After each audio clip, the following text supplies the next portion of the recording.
Мен тіршіліктің көзімін. Мен бүкіл тірі жан иесінің бойында бармын. Менсіз ұзақ уақытқа шыдай алмайсыз. Себебі мен сумын.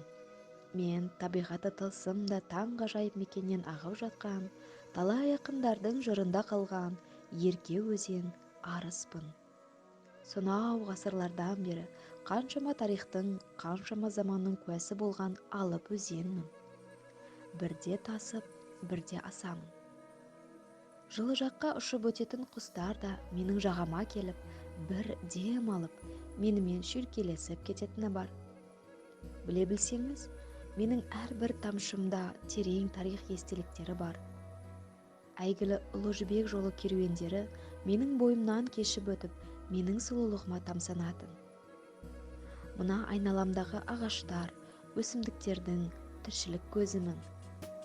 Менің бойымда сирек кездесетін шармай балығы мекен етеді. Арнама мөп-мөлдір тентек бұлағы келіп құйылатыны бар.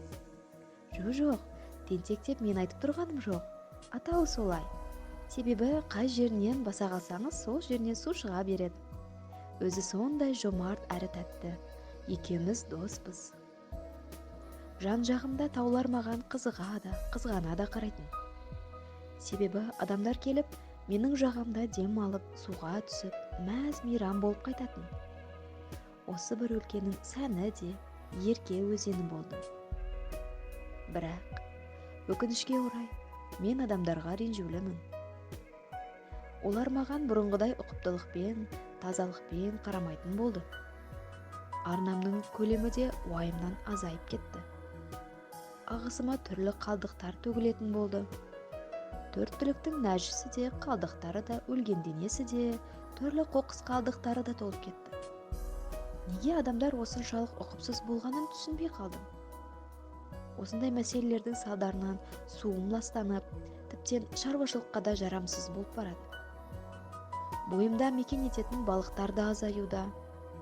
Адамдар мені таза ұстау үшін не істеуіме болады?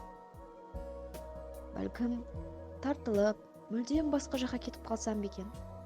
Бірақ осы жердің табиғаты менімен сұлу емес пе? Мен де бұрынғыдай мөлдір, таза, қонарлы, пайдалы болып, жағамда балалар суға түсіп көңіл көтергенін қалаймын. Жақсы естеліктер қалдырғым келеді.